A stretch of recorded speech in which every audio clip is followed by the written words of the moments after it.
ఒక అమ్మ నాన్న వాళ్ళకి ఏకైక ఒకే ఒక కుమారుడు. చిన్న బిడ్డ పేరు, కుమారుడి పేరు ఏంటంటే మనాసే. చెప్పండి. ఆ మనాసే అనే ఒక యవనస్తుని జీవితంలో ఏం జరుగుతుందో అని ఈ స్కిట్ లో మనం చూద్దాం.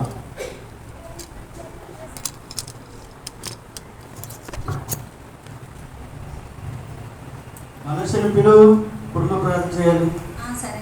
మనసే మనసే రామా ఫ్యామిలీ ప్రేయర్ కూర్చుందాం. అక్కడ కూర్చున్నామ్మా. రావాలి త్వరగా. మనసే మీకు గుర్తుందా ఈరోజు మనము కుటుంబ ప్రార్థన ఏం చదవాలని? గుర్తుంది నాన్న. మనము యెరెమీయా గ్రంథము 17వ అధ్యాయం మనం చదువుకోవాలి నాన్న. దానికి ముందు మనము ఎప్పుడు పాట పాడుకుంటాం. అవునవును అవును. Very good. మహాగణుడు మహోన్నతుడు పరిశుద్ధుడు నిత్య నివాసి, మహాగణుడు మహోన్నతుడు పరిశుద్ధుడు నిత్య నివాసి, మా సామర్థ్యము పునరుత్థానము మా జీవము మా రక్షణానిధి, మా సామర్థ్యము పునరుత్థానము మా జీవము మా రక్షణానిధి, ఉన్నత పరిశుద్ధ స్థలములలో నివసించువాడు పరిశుద్ధుడు, ఉన్నత పరిశుద్ధ స్థలములలో నివసించువాడు పరిశుద్ధుడు, ఆయనను నలిగిన వినయపు దీన మనస్సులో నివసించును జీవించును, ఆయనను నలిగిన వినయపు దీన మనస్సులో నివసించును జీవించును. ఇర్మీయా గ్రంథం తీసారమ్మా. ఇర్మీయా గ్రంథం 17వ అధ్యాయము మొదటి 10 వచనాలు చదువుకుందాం. జూమ్ చేసి డౌన్ చేయబోయా.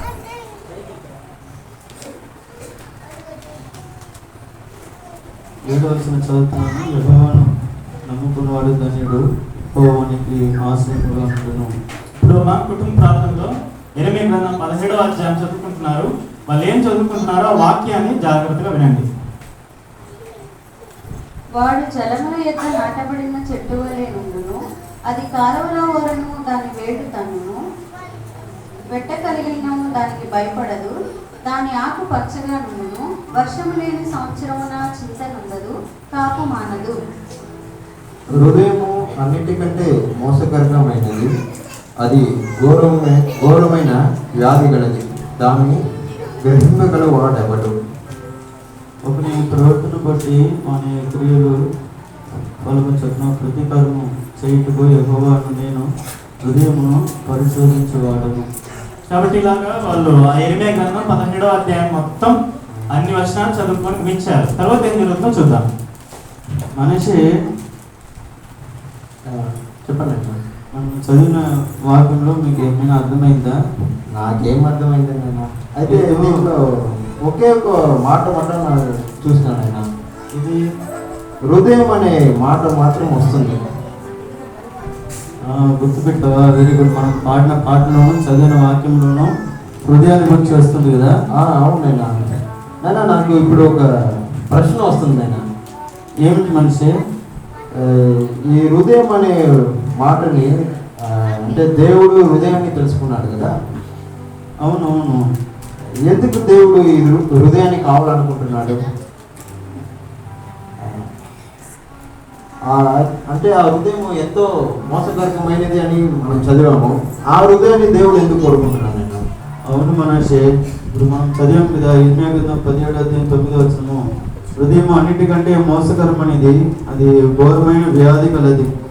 అంటే ఎందుకు ఆ హృదయాన్ని ప్రభువారు కోరుకుంటున్నానంటే మనము ఎంత పాపముగా ఉన్నప్పటికీ కూడా ప్రభువారు అంతగా మనల్ని ప్రేమిస్తుంటున్నాడు. మన యొక్క హృదయము మోసకరమైనది అన్నప్పుడు నేను ఒక ఉదాహరణ చెప్తున్నాను నేను. ఇప్పుడు నీ స్కూల్లో వచ్చే ఫ్రెండ్స్ ఉన్నారు, మీకన్నా బాగా మంచిగా చదివా చూస్తే మీకు ఏమవుతుంది? నాకు అసూయగా ఉంటుంది. అసూయ వస్తుంది కదా. ఇప్పుడు ఆ అసూయ ఎక్కడి నుండి వస్తుంది? నా హృదయం నుంచే వస్తుంది. అవును కదా. ఇప్పుడు మనం పైకి చూస్తే చాలా మంచి బిడ్డ, చాలా మంచివాడని ఇతరులు కూడా మనం చెప్పవచ్చు, మనల్ని చెప్పవచ్చు. అయితే మన యొక్క హృదయాన్ని దేవుడు చూస్తుంటున్నాడు. ఆయన యొక్క దృష్టిలో మన హృదయం ఎలా ఉందంటే చాలా మోసకరమైన హృదయముగా ఉంటుంది. అది ఘోరమైన వ్యాధి కలది. పాపం అనే వ్యాధి దానిలో ఉంటుంది. ఆ యొక్క హృదయంలో నుండి గర్వము, అహంకారము, ఎన్నో రకరకాలైన పాపాలు దాగి ఉంటుంది. కోపము, క్రోధము, విరోధము, మత్సరము, డంబము, రకరకాలైన పాపం ఉంటుంది. అందుకే మన యొక్క హృదయాన్ని గురించి అది మోసకరమైన హృదయం. అది మాత్రం కాకుండా మన యొక్క హృదయము మనల్ని మోసపరుస్తుంది. ఒక భక్తుడు అంటున్నాడు, నా యొక్క తల్లి నన్ను పాపంలోనే గర్భమున ధరించినాను. అంటే మన యొక్క పుట్టుక నుండి కూడా మనలో ఏ మంచితనం లేదు. మన యొక్క హృదయం అంతా కూడా పాపముతో నిండి ఉంది. కాబట్టి మన యొక్క హృదయము ఘోరమైన వ్యాధి కలదని రాయబడినది. అంటే ఇప్పుడు నా హృదయం కూడా అలాగే ఉండాలన్నా? ప్రతి ఒక్కరి యొక్క హృదయము అలాగనే ఉంటుంది దేవుని యొక్క దృష్టిలో. ఇప్పుడు ఈ హృదయం ప్రభు నాకు రావాలంటే నేను ఏం చేయాలి?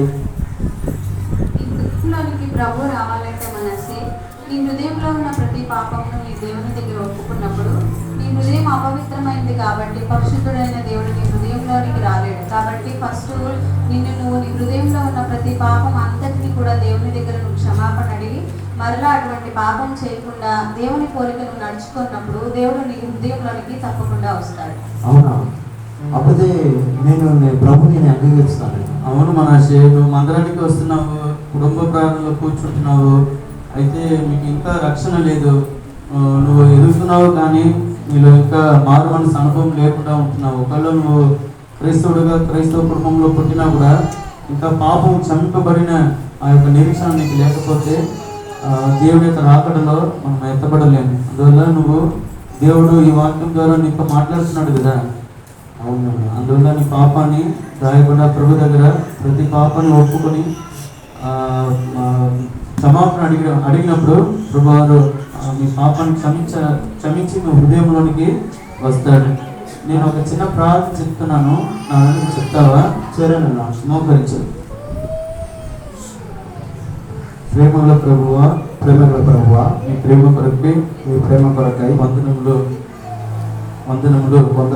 యేసయ్య. నా పాపము కొరకు కలువరి శిలువలో రక్తము కాచి మరణించి తిరిగి లేచినందుకై నీకు వందనములు.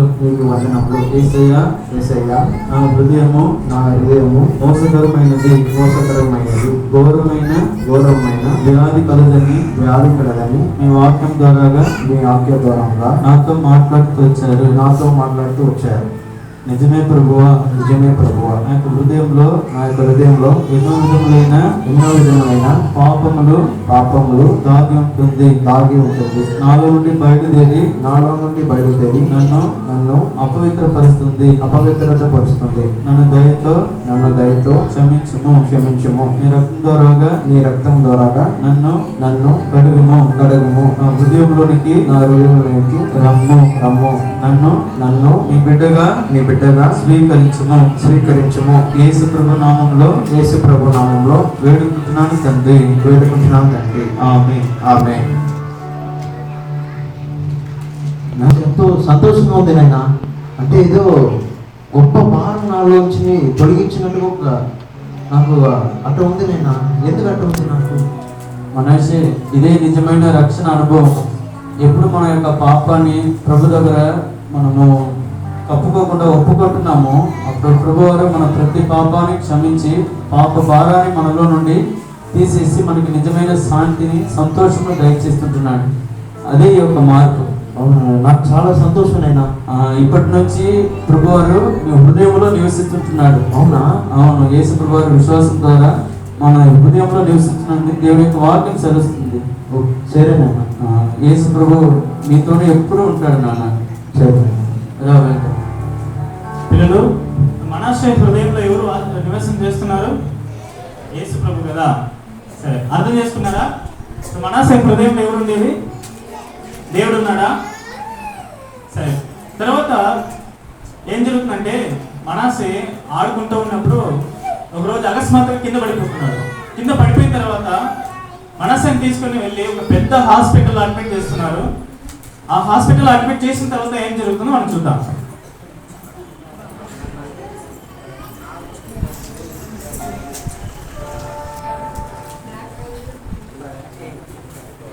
మనసే హాస్పిటల్లో పడుకొని ఉన్నాడు. వాళ్ళ తల్లి గారు డాక్టర్ దగ్గరికి వచ్చి తన బిడ్డని కాపాడమని చెప్తుంది. తర్వాత మనం ఏం జరుగుతుందో చూద్దాం.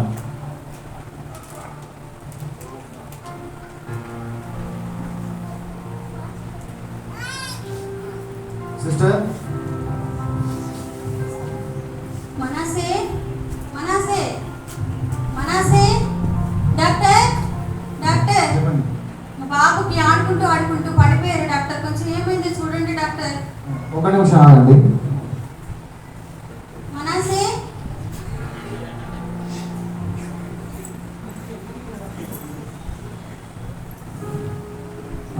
ఇప్పుడు నేను ఏం చెప్పగలను, ఒక స్కాన్ తీయాలి.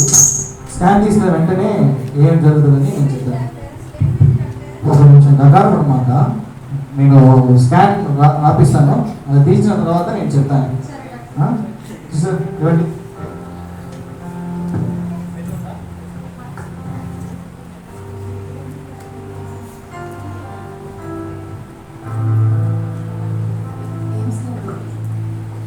చెస్ట్ సంబంధించింది. ఒకసారి స్కాన్ తీసిన తర్వాత నన్ను చూస్తాను. సో డాక్టర్ స్కాన్ కొరకు రాసిచ్చాడు. ఆ నర్స్ మేడం వెళ్ళి స్కాన్ తీసి డాక్టర్ రిపోర్ట్ తీసుకుని చూపిస్తుంది. తర్వాత ఏం జరుగుతుందో మనం చూద్దాం.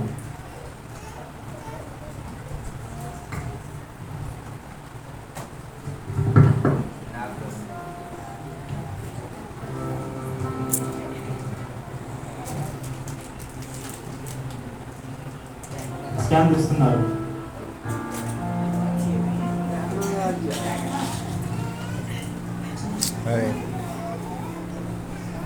పాప ఎంత బిడ్డ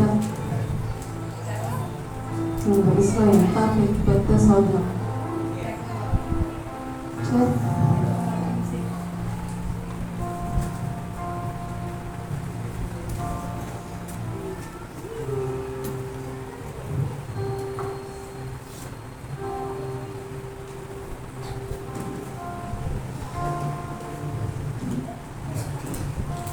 డాక్టర్ చెప్పండి సిస్టర్.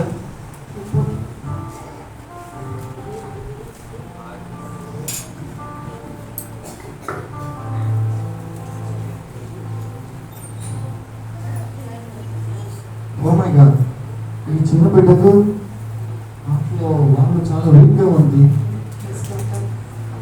ఆపరేషన్ ఖచ్చితంగా ఆపరేషన్ చేయాలి. వాళ్ళు పేరెంట్స్ ఎప్పుడు చూస్తారా? పేరెంట్స్ బయట అడుగుతున్నాను. ఒకసారి చూడండి, నేను మాట్లాడు. సరే. మనాసే అమ్మ నాన్న ఎవరు? ఇక్కడ ఎవరు? రండి, ఇక్కడ రండి.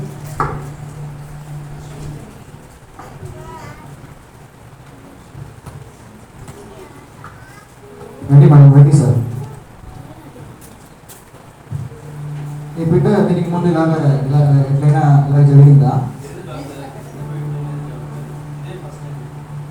ఏమైంది డాక్టర్? నేను ఒకటి చెప్తున్నాను, మీరు వినాలి. ఈ హార్ట్లో స్కాన్ చూసిన తర్వాత హార్ట్లో వాల్వ్ చాలా వీక్గా ఉంది. అయ్యో. అది ఓపెన్ హార్ట్ సర్జరీ చేయాలి. చేసినా కూడా 30% 30% బ్రతుకుతాడు. మిగిలిన 70% అట్లా కన్ఫర్మ్ మేము ఇవ్వలేము.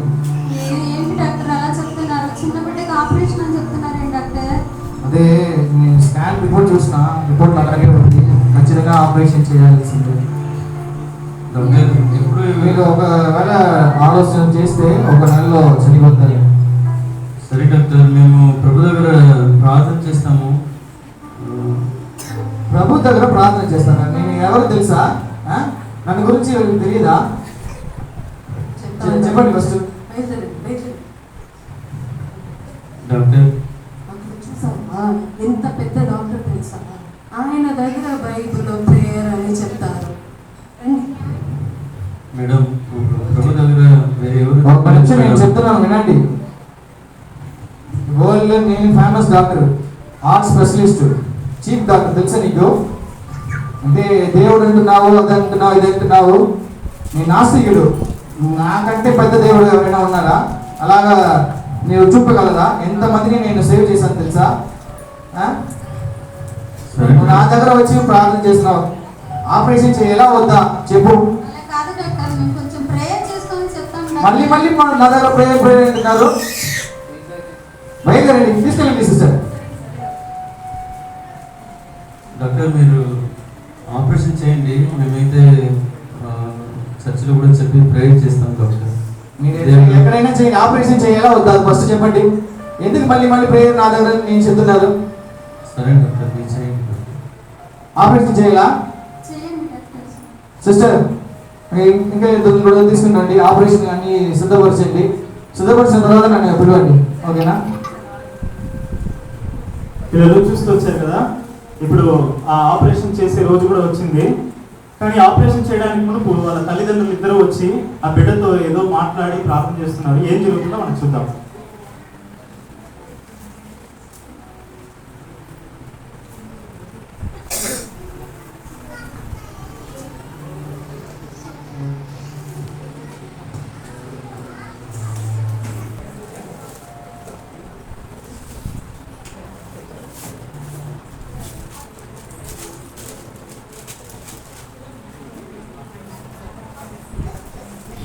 ప్రార్థన చేస్తాం బిడ్డ కొరకు.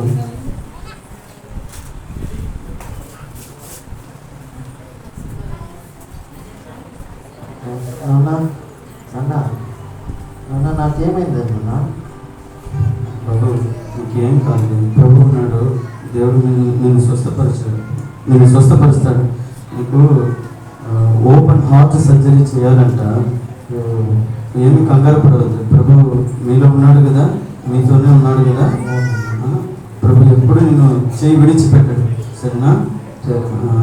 ఏమీ భయపడవద్దు. ప్రార్థన చేస్తున్నాము. త్వరలోనే దేవుడు నిన్ను స్వస్థపరుస్తాడు. భయపడుతున్నానా? ప్రార్థన చేస్తున్నాం, దేవుడు అన్ని చూసుకుంటాడు. సరేనా?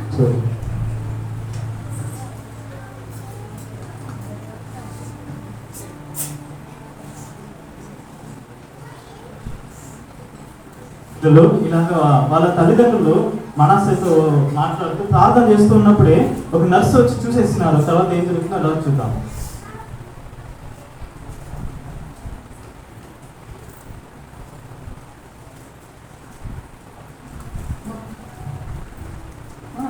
ఆపరేషన్ టైం ఏం చేశారు?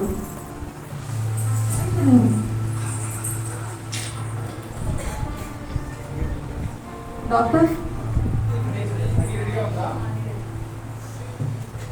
అన్నీ రెడీగా ఉంది కదా?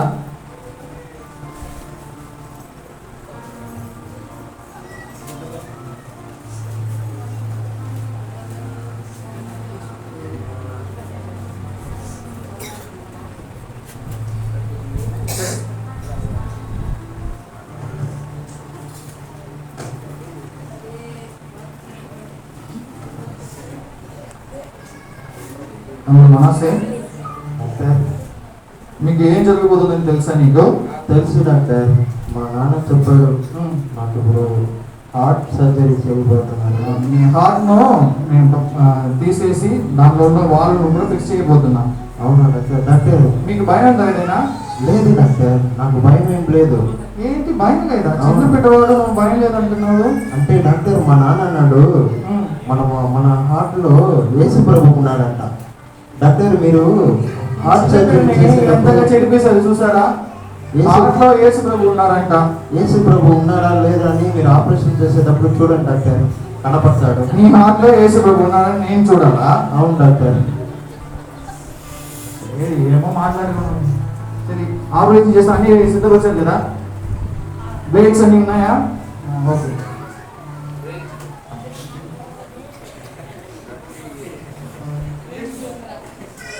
ఆపరేషన్ జరుగుతుంది.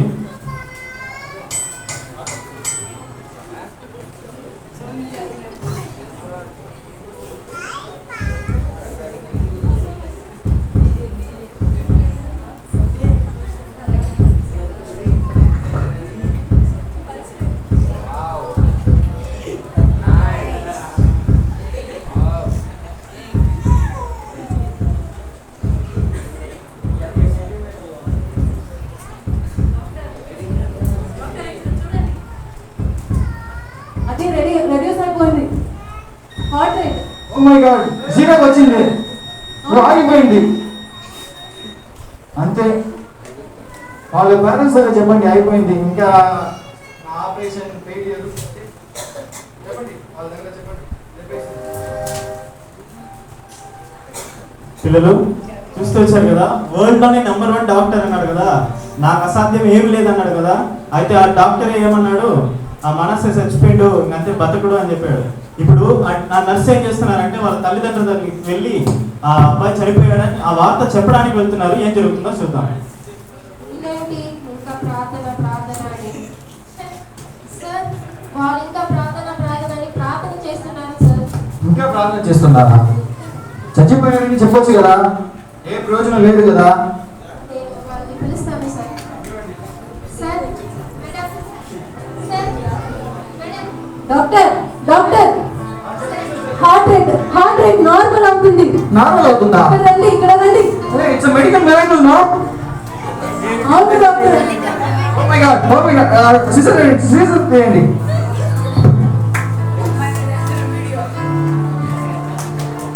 అన్ని నార్మల్ గా ఉంది doctor. Really it's medical miracle doctor. Experience లో ఇలాంటి జరగలేదు. నేను ఇదే మొట్టమొదటిసారిగా అదే చూస్తున్నా. ఇదేమో వాళ్ళు ప్రార్థన చేసి ఉంటారు, దానివల్ల వచ్చిందా?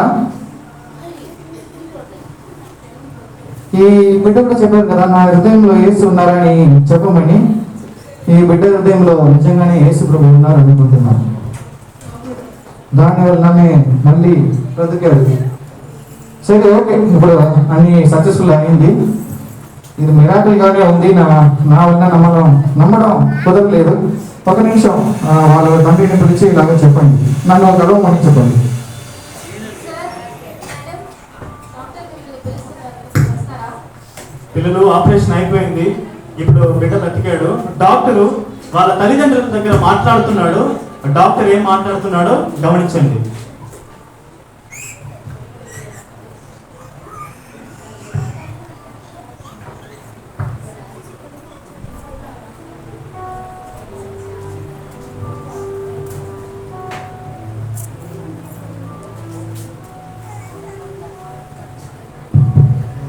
డాక్టర్ పిలిచారంట డాక్టర్. రండి మీకు ఫస్ట్ కూర్చోండి ప్లీజ్. నేను చెప్తాను, మీరు కూర్చోండి. డాక్టర్ బాబు బాగున్నాడా? మీరు కూర్చోండి. ఆపరేషన్ ఎలా అయింది డాక్టర్? మీ దగ్గర ఒక నిజం చెప్పాలి. ఏమైంది డాక్టర్? నా జీవితంలో మొట్టమొదటిసారిగా ఒక మిరాకిల్ని చూస్తున్నాను. ఇంతవరకు అలాగా ఒకటి జరగడం లేదు. కానీ ఫస్ట్ సారి ఇది నిజంగా చెప్పాలంటే మీరు ప్రేయర్ చేశారన్నారు కదా. అవును డాక్టర్, ఇంతసేపు ప్రేయర్లో వచ్చాను. మీ ప్రేయర్ ఒకవేళ ఈ బిడ్డని బ్రతికి ఉంటుంది, జీవాన్ని ఇచ్చింది అంటే అన్నీ ఆగిపోయింది, హార్ట్ బీట్ అన్నీ ఆగిపోయింది, చచ్చిపోయారని డిక్లేర్ చేసిన. కానీ ఆ బిడ్డ కూడా చెప్పారు, నా హృదయంలో యేసు ఉన్నారా అని చూడమని. నిజంగా ఆ బిడ్డ హృదయంలో యేసు ప్రభు ఉన్నారు. అంటే ఇది నేను అనుకున్నాను, నేనే పెద్ద గొప్ప డాక్టరు, నా అన్ని నేనే సెట్ చేస్తున్నానని. నాకంటే ఒకడు ఉన్నారు, పైన ఉన్నాడు, ఆ దేవుడు యేసు ప్రభు అని ఈరోజు నేను ఎరిగాను. నేను నాస్తికుడు, కానీ ఈరోజు నేను నమ్ముకున్నాను ఈ ప్రభు ఉన్నారని. అంటే మీ దేవుడు నేను కూడా నమ్ముతాను, నన్ను అంగీకరిస్తారా మీ ప్రభు కూడా? తప్పకుండా అంగీకరిస్తాను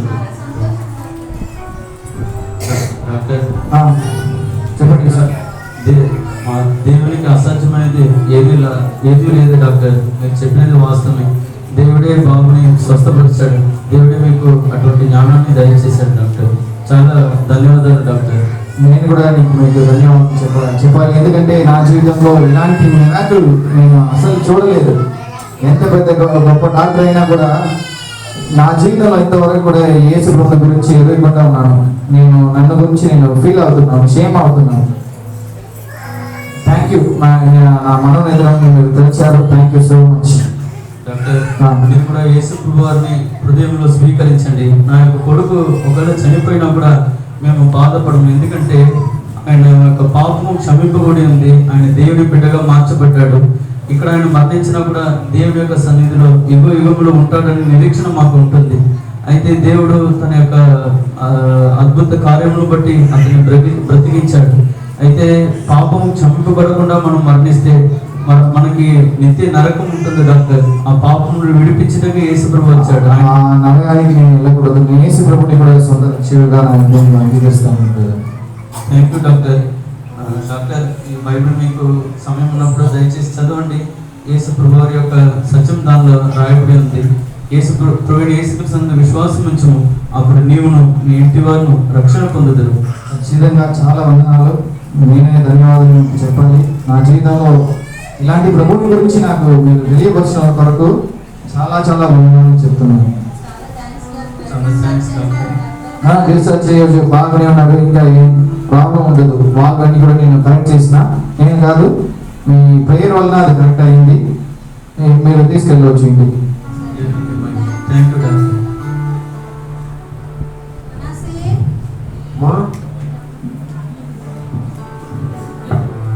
మనసు ఎట్లా ఉన్నావు?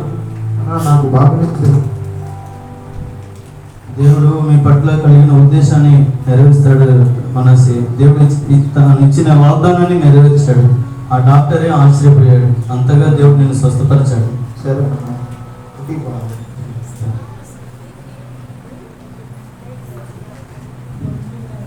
రండి మనసు వెళ్దాం. ఒక నిమిషం నాన్న. చెప్పండి.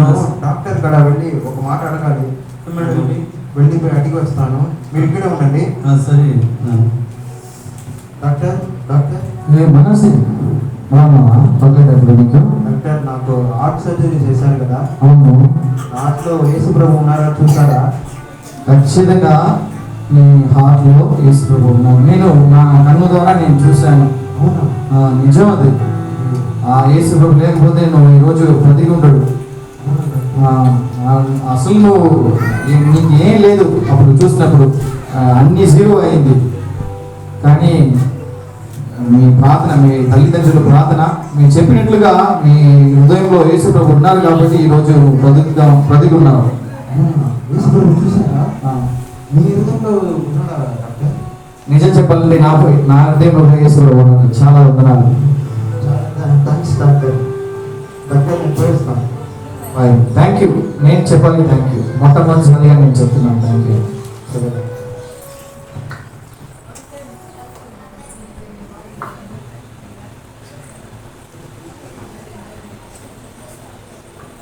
పిల్లలు స్కిట్ చూసుకొచ్చారు కదా. మనసే తన జీవితంలో యేసుప్రభుని సొంత రక్షకుడు అంగీకరించాడు. తన హృదయంలో యేసుప్రభుకి చోటిచ్చాడు. కాబట్టి హృదయంలో యేసుప్రభుకి చోటిచ్చినట్టు తన జీవితంలో అసాధ్యమైన కార్యాలు కూడా జరుగుతూ వచ్చాయి. కాబట్టి ఇక్కడ కూర్చొని వింటున్న మీలో ఎంతమంది మీ హృదయంలో యేసుప్రభుకి చోటిచ్చారో మాకైతే తెలియదు. అయితే దేవుడికే తెలుసు. ఈ దినంలో మేము మీతో చెప్పేది ఏంటంటే యేసుప్రభుని మీ హృదయంలోకి స్వీకరించండి.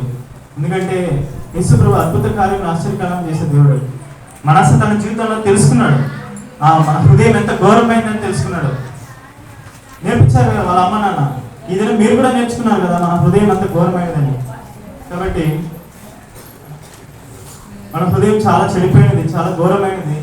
మన హృదయంలోని యేసుప్రభు వస్తే మాత్రమే మన హృదయం బాగు చేసుకోగలం. లేకపోతే మన తెలివితేటలను బట్టి, మన ప్రయత్నాలను బట్టి మన హృదయాన్ని మనం బాగు చేసుకోలేము.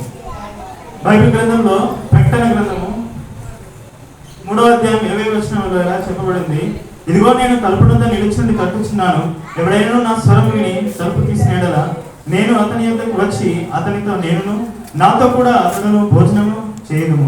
కాబట్టి ఆ తలుపు ఏది? ఎవరైనా చెప్పగలరా? అది హృదయం అనే తలుపు.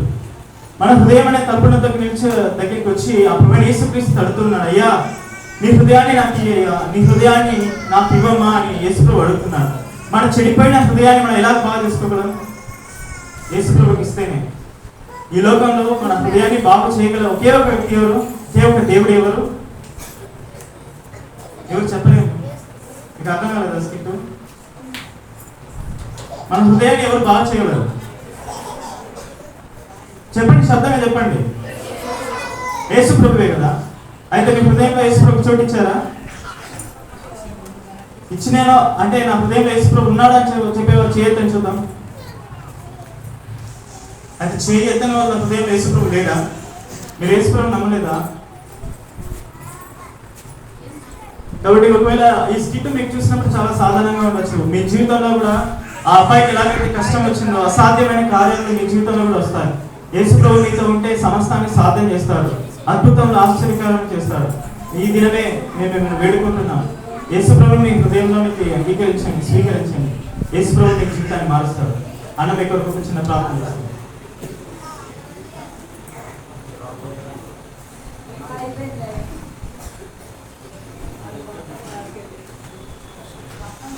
నా హృదయంలో యేసుప్రభు ఉన్నాడు అనేవారు చేయి పైకెత్తండి. చిన్నపిల్లలైనా పెద్ద పిల్లలైనా ఎవరైనా. కొందరికి నాకు హృదయమే లేదన్నట్టున్నారు. హృదయంలో యేసుప్రభు ఉన్నాడా లేడా? ఎవరెవరు పాపాన్ని ప్రభుత్వం ఒప్పుకున్నారు? పాపాన్ని విడిచిపెట్టారా? పాపం విషయమై పడ్డారా? ప్రభు దగ్గర పాపని ఒప్పుకున్నారా? ప్రభువా నేను పాపిని, నన్ను కరుణించుము, ఆ పాపాన్ని క్షమించుము, నా హృదయంలోనికి రమ్ము, నన్ను నీ బిడ్డగా స్వీకరించుము. అలా ఎవరు అడుగుతున్నారో వారి యొక్క హృదయంలోనికి యేసుప్రభు వస్తారు. ఇప్పుడు మన ఇంటికి ఎవరు వచ్చి కాలింగ్ బెల్ కొడుతున్నారు, మనము డోర్ తెరిస్తేనే లోపలికి వాళ్ళు వస్తారు. మనము డోర్ తెరవకపోతే లోపలికి వస్తారా? కాలింగ్ బెల్ కొట్టి వెళ్ళిపోతారు. అలాగే యేసుప్రభు వారు మన యొక్క హృదయ తలుపు మీద నిలుచుని తడుతున్నాడు అంటారు. ఏమని? నా కుమారుడా, నా కుమార్తె, హృదయం నాకు ఇమ్ము అని. అలా అడిగినప్పుడు మన యొక్క హృదయ ద్వారమును, హృదయ తలుపును తీసి యేసుప్రభువా నా హృదయంలోనికి రమ్ము, నన్ను మీ బిడ్డగా స్వీకరించము, నా పాపాన్ని క్షమించము. యేసుప్రభు నామంలో అడుగుచున్నాను. చిన్న ప్రార్థన నీ జీవితంలో గొప్ప రక్షణ. అలాంటి వారి జీవితంలో, మనిషి జీవితంలో దేవుడు ఏ విధముగా గొప్ప కార్యం చేశాడో ఆ విధముగా మీ జీవితంలో, కుటుంబంలో కూడా అద్భుత ఆశ్చర్య కార్యములు జరిగిస్తాడు. ప్రార్థించుకుందాం. అందరూ మోకరించండి, చేతులు జోడించి కళ్ళు మూసుకోండి. ప్రార్థన. పరిశుద్ధమైన మా తండ్రి, మహోన్నతుడమైన మా దేవ, మహిమ కలిగినటువంటి మా రాజా, మీ పాద సన్నిధిలో మరి ఈ సమయంలో కూడా ఈ పరిచర్య అంతట్లో మీరు సహాయం చేస్తూ వచ్చిన విధానం కొరకై మిమ్మల్ని స్తుతిస్తూ ఉంటున్నాము. దయగల తండ్రి, నమ్మకమైనటువంటి మా ప్రభువ, మరి మధ్యాహ్నం నుంచి ఇంతవరకు జరిగించబడుతూ వచ్చిన పరిచర్య అంతటిని మీరు ముద్రించండి, ఫలింపులోకి తీసుకుంటామని మీకు మనవి చేస్తూ ఉంటున్నాం. ప్రభు పిల్లలకు చెప్పబడుతూ వచ్చిన లెసన్ ద్వారా అవి వారిని మీరు దర్శించండి. ప్రభు వాళ్ళు మీరు బలముగా మీ కార్యం జరిగించండి. స్కిట్ ద్వారా కూడా మీరు వారిని దర్శిస్తూ వచ్చిన విధానం కొరకే మీకు స్తోత్రములు. ఓ ప్రభు సంపూర్ణమైన విధానంలో నాయన ప్రతి ఒక్కరిలో మీ రక్షణ కార్యం జరిగించమని మీకు మనవి చేస్తూ ఉంటున్నాం. ఓ ప్రభు మిమ్మల్ని అంగీకరించి మిమ్మల్ని హృదయంలో చేర్చుకొని ఓ ప్రభు నీతిమంతులుగా తీర్చబడి పరలోకానికి వారసులుగా చేపట్టడానికి ప్రతి ఒక్కరికి మీ సహాయమును దయచేయండి. ప్రభు చేరువచ్చిన వారందరిని బట్టి మీకు స్తోత్రములు. వారిపై మీ హస్తమును ఆశీర్వదించండి. దయల తండ్రి, రక్షణ చేత అలంకరించి వారికి మేలు కలగ చేయండి. ప్రభు తిరిగి వెళ్తుండగా తోడుగా ఉండండి. ఓ ప్రభువా, ఈ దినం అంతట్లో జరిగించబడుతూ వచ్చిన పరిచర్య అంతటిని మీరు ముద్రించి ఫలింపులకు తీసుకుంటండి. ఆయా విధాలుగా సహకరించి ప్రయాసపడుతూ వచ్చిన ప్రతి ఒక్కరిని బట్టి మీకు స్తోత్రములు. ఓ ప్రభువా, దయగలిగిన మా తండ్రి, అయ్యా అందరికీ మీరు బహుమానం దయచేయండి. పిల్లలు తిరిగి వెళ్తున్నారు, మీ సన్నిధి తోడుగా ఉంచండి. రేపు దినం జరిగించబడే పరిచయలో సహాయం చేయండి. ఎల్లుండి కూడా జరిగించబడే పరిచయ అంతట్లో మీరే కృపను అనుగ్రహించండి నాయన. ఈ దినం అంతట్లో ప్రభువా మీరు చేసిన సహాయాన్ని బట్టి మీకు స్తోత్రములు. మీరు ఇచ్చినటువంటి మంచి వాతావరణాన్ని బట్టి మిమ్మల్ని ఘనపరుస్తూ ఉంటున్నాము నాయన. జరిగించబడిన పరిచర్య అంతటిని మీరు ముద్రించమని మీ కృప కలిగిన హస్తములకు అప్పగించుకుంటూ మిమ్మల్ని స్తుతిస్తూ ఘనపరుస్తూ యేసు క్రీస్తు ప్రభువు నామమున ప్రార్థించి స్తుతించి వేడుకున్నచున్నాము తండ్రి. ఆమేన్. మన తండ్రి అయిన దేవుని ప్రేమ, ప్రభువైన యేసు క్రీస్తు వారి యొక్క కృప, పరిశుద్ధాత్మ యొక్క సహవాసము ఇప్పుడు ఎల్లప్పుడూ మనకును సర్వలోకములో పరిశుద్ధులందరికీ సదాకాలము తోడై ఉండును గాక. ఆమేన్.